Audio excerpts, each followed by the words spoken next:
That's Nick. And that's Joseph. And today we're here to talk about The Room Next Door, the 23rd film directed by Pedro Almodóvar, which is also his English language narrative debut, which premiered in competition at the 2024 Venice Film Festival, where it won the Golden Lion, the top prize at the festival, which is a first for Almodóvar, as well as I think the first Spanish film, technically, to win that award. Sony Pictures Classics is releasing it on December 20th, 2024. I know this director did I'm So Excited. Yes. And we just watched on Patreon. Hablo con ella. Yep. Talk to her. We do have a review out there for All About My Mother, which I think still stands as my personal favorite when it got the Criterion Blu-ray release. I mean, so many fantastic films. Bad Education, Women on the Verge of a Nervous Breakdown. That's good. The Skin I Live In. I mean, Almodóvar is, top notch. What is this movie about?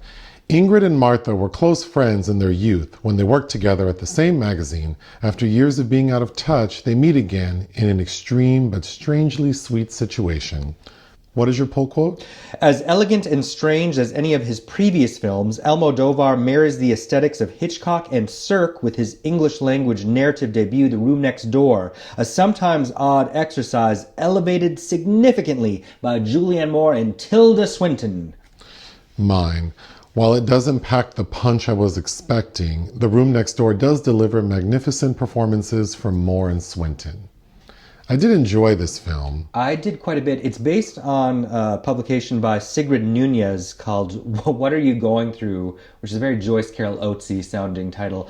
And Ms. Nunez also has another film that was adapted this year starring Naomi Watts. But it has Almodóvar's aesthetic stamped all over it. You saw this film in Venice, and so you talked about it in that video. Yeah. So I knew what it was about loosely, and I had looked up images from the film.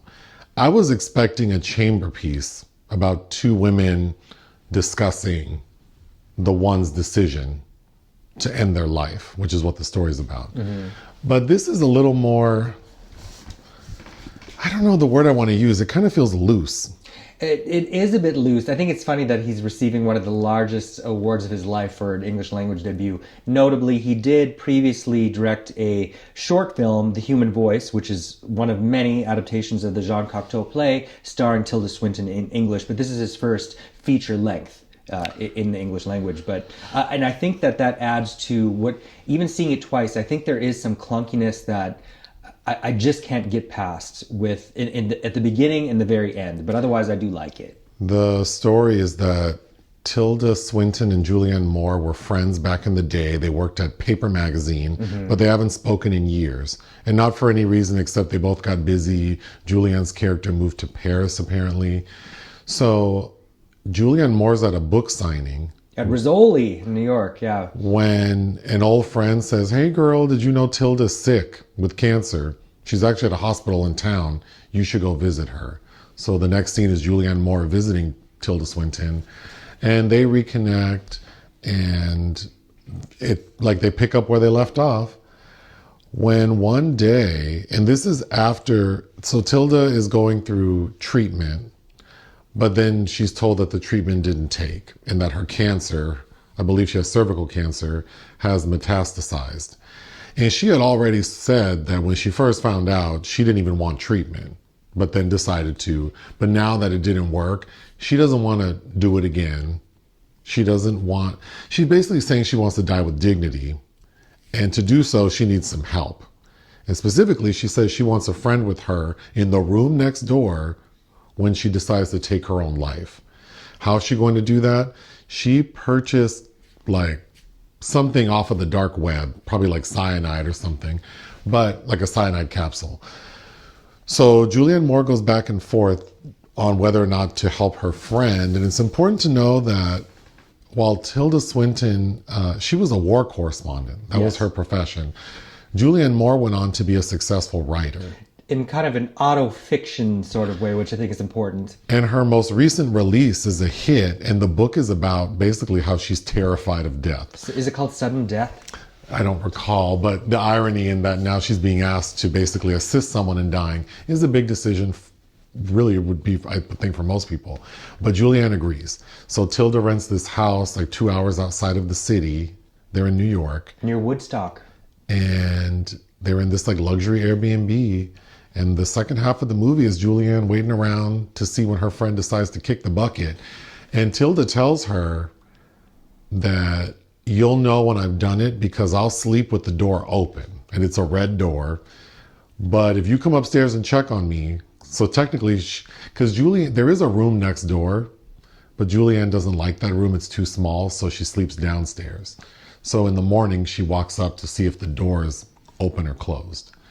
And the film ends as you would expect, with Tilda taking her own life. And that's where you would expect, or at least where I was hoping it would end. But then we get more because there's a detective played by... I think he's just a policeman, or like really. Alessandro Nivola, yeah. Who's interrogating her. And what I thought was kind of a crunchy scene. But, It is. I mean, talking to Julianne Moore like she killed Tilda. But Julianne's attorney shows up and sort of smooths that over, so that's resolved. And then we find out that Tilda had a daughter, Michelle, who she's estranged from. We can get into why. But the daughter has been told by Julianne that her mom died, and she just shows up. Don't know where Michelle was as she got there so fast, but she shows up, and then the final scene is Julianne and the daughter, Michelle, sort of connecting. The end. And the daughter is also played by... The daughter's played by Tilda Swinton, who's been de-aged. Yes. Okay. I'm not to get into my own feelings about death, but I did appreciate how matter-of-fact it is. I did appreciate Tilda Swinton's character's approach Yeah. to how she wanted to die. I like that her friend didn't try so hard to convince her otherwise. It was more about her comfort level. Yeah. I was just expecting us to get more into the weeds of these characters' feelings about what was happening. Not a lot transpires. I think it's a lot more obtuse Yeah. than that. But I think it is doing something very strange because all of the subtexts and all of the references, there are all kinds of references in this.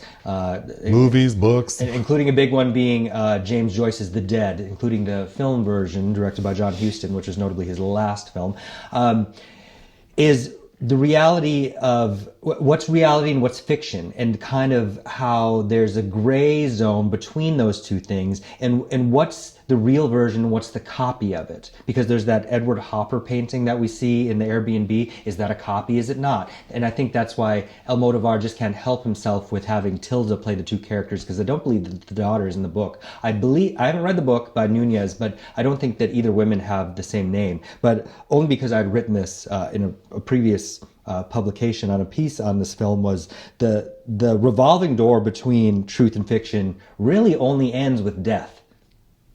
Which there's this finality about that. But until then, there's all of the, somebody has a line in there about symmetry. And I think that what he's playing with here is just a constant revolving door of symmetry. And I think there's actually a lot of fun to be had with that. There could have been. Well, I did. I really enjoyed it. Well, to a degree. What did I like? I really love the premise of the film, which is based on a novella. I like the cinematography. Edu Grau, who also has done excellent work on Rebecca Hall's Passing and Rodrigo Cortez's Buried, which starred Ryan Reynolds in that coffin. I loved how Swinton and Moore styled. The color coding is also very significant, and I think we have to shout out Inbal Weinberg as the production designer. I really like Julianne Moore's performance. It feels very grounded. I think Tilda Swinton is the perfect actor to take on this role, if only for her appearance, because she does look kind of sickly. But, so... She's sickly and prickly. I liked all that. What didn't work for me is, like you mentioned, I think there's something off about Tilda's character, and I don't think it's deliberate. I think maybe it's the dialogue and... Maybe because it's the director's first English language film. Some of it feels a little crunchy specifically for Tilda Swinton. I was actually shocked that this won the Golden Lion because I thought something like Brady Corbet's The Brutalist or Dea Kulembegishvili's April would have won because I thought they were more masterful films. Because this feels like a script that needed a couple more brushes through because it's very front-loaded with exposition with a couple monologues, which I think Tilda works well with. It's just that some of the things she's... It doesn't feel realistic because Tilda and Julianne Moore's characters, they're supposed to be like old friends, but the way Tilda's talking to her is like... Yeah, there are some things that she's saying that Julianne Moore, and their character names are Martha and Ingrid, by the way, would already know. So it doesn't make... And I think there's a way that, had it been retooled a bit, that information would come across anyway. So that didn't work for me. There are also flashbacks.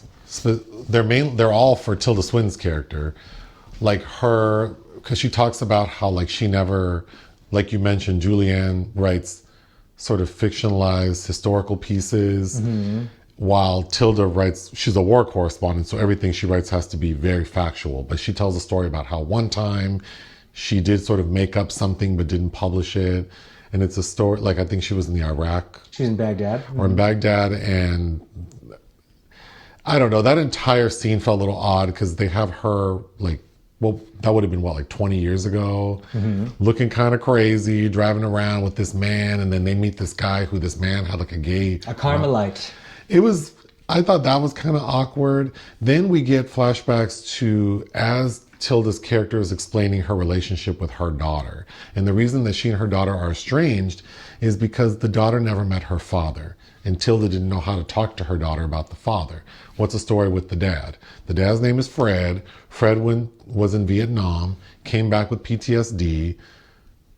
Tilda's character hooked up with him one night, like kind of... After the war, because she was pregnant. Like kind of, it seemed like she was doing it to be nice, gets pregnant.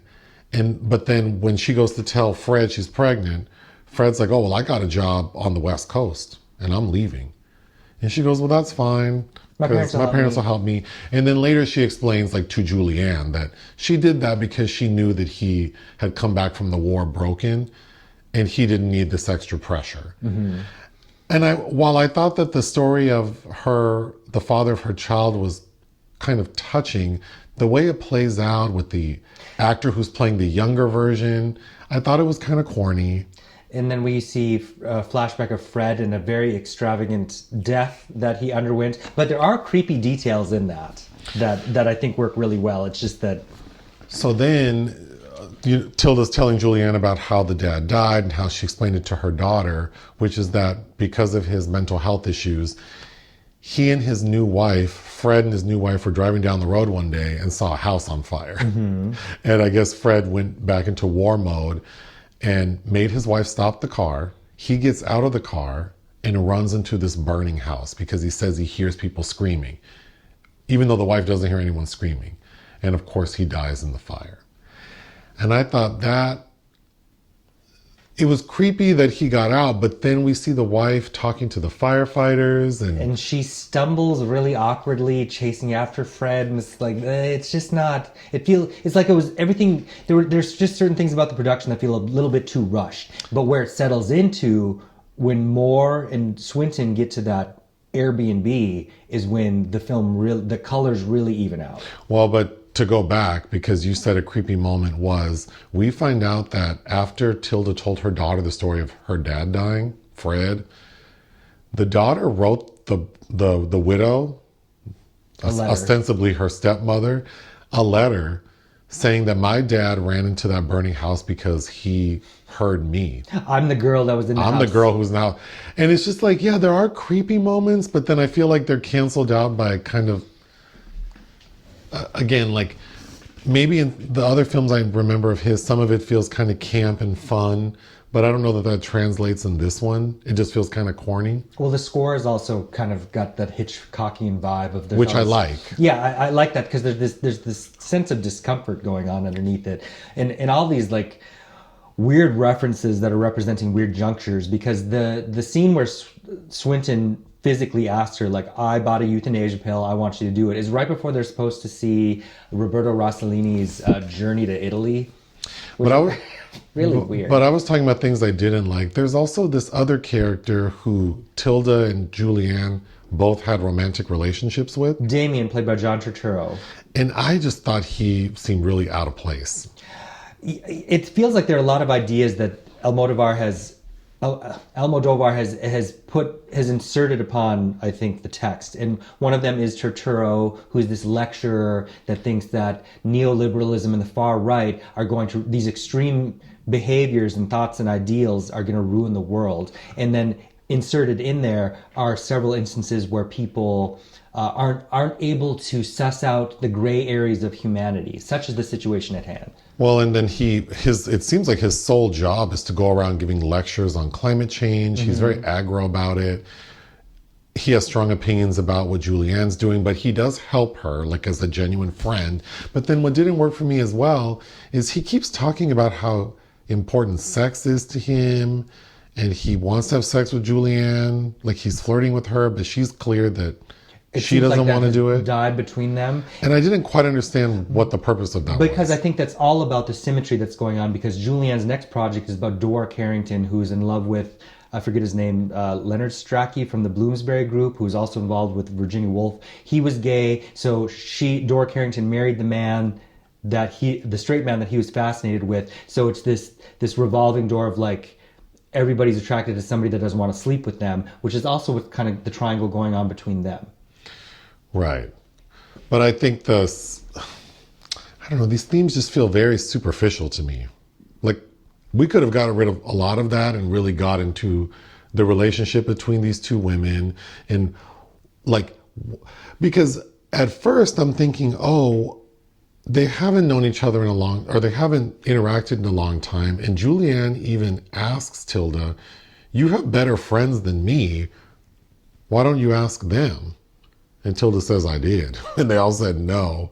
So I'm asking you. And yes, I know that you're terrified of death, but who else am I going to ask? But Julianne Moore, her character, Ingrid, her behavior also changes. It's almost like she's absorbing Martha a bit. And that is going to be what she needs to write her next project. Like she's a sponge that's taking on her persona. So then I was expecting, I just think I wanted more about what this means to the two of them and how this will affect Julianne.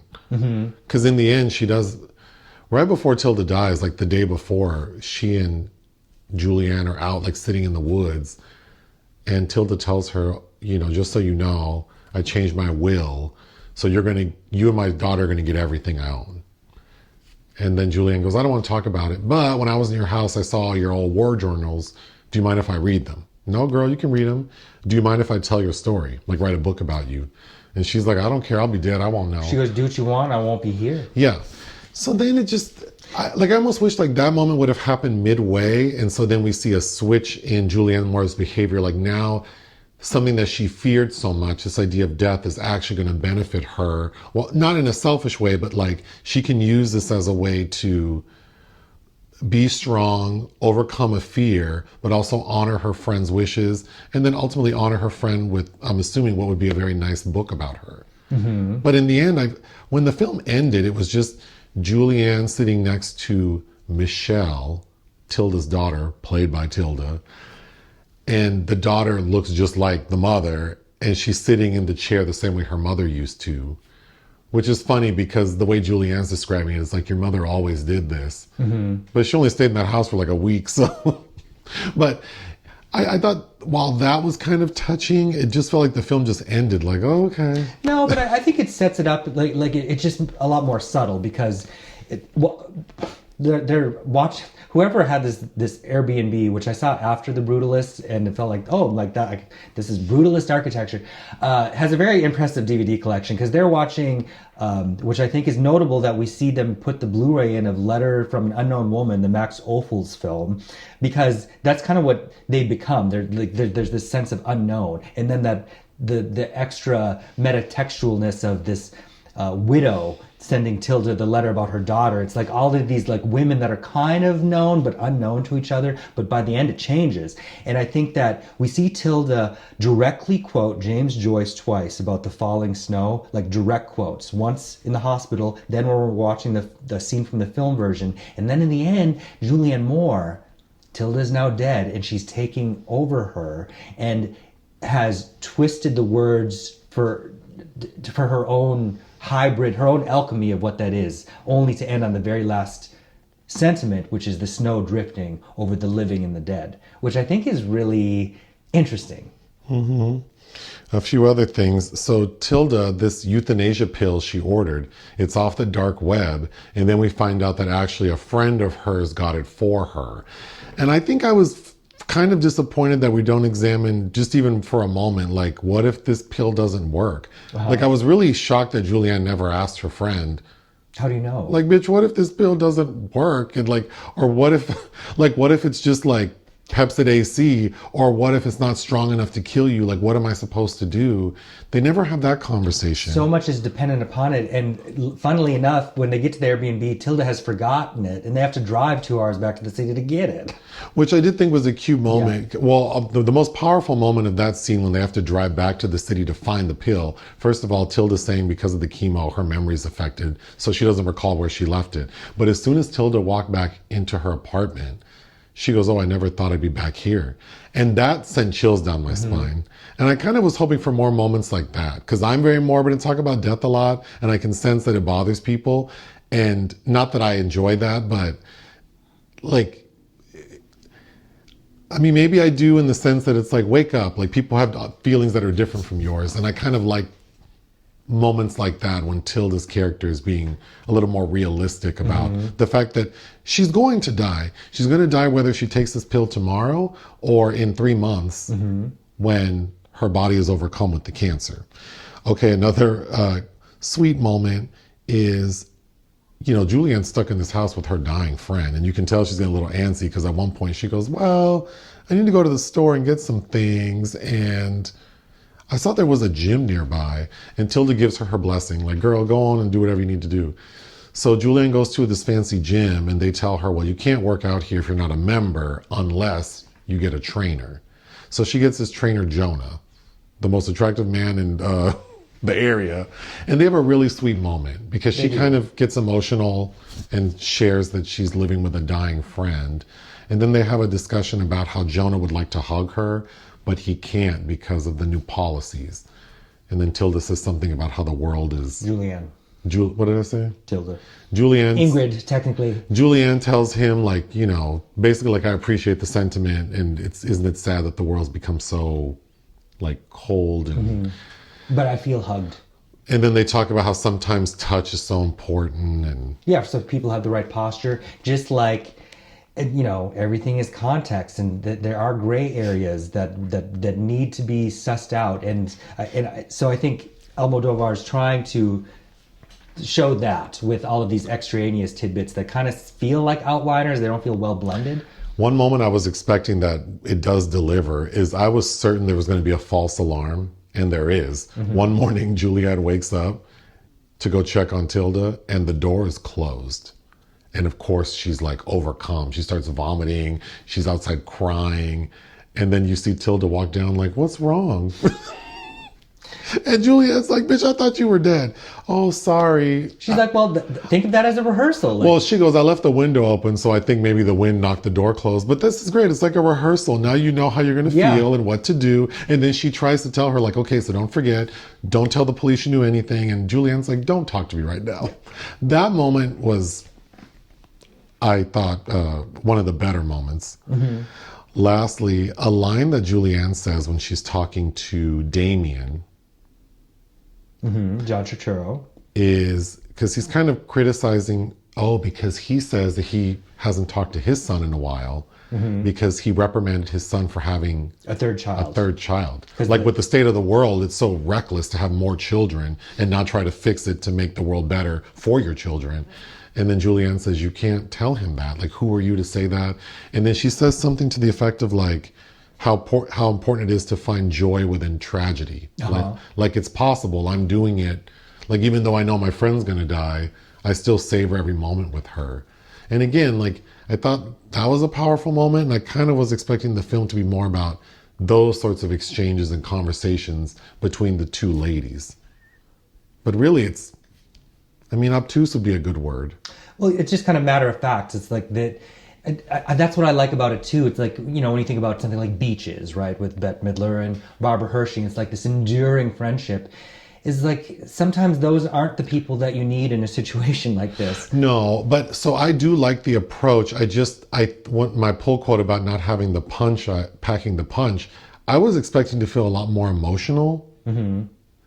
But maybe that's the point, is that this thing that's inevitable, if you take control of it and do it in your way, we shouldn't be so sad for you. Like, we actually should be happy for you. Tilda Swinton has a line about how we're conditioned to think about it and like we're fighting a war, and if you win, you're a hero. And it's like, well, maybe we need to rethink everything and let it be at a very personal level with how we deal with these situations, because how we're taught how we should feel in these moments is rarely like if you're talking about dying or falling in love or getting married or having your first child. Like, there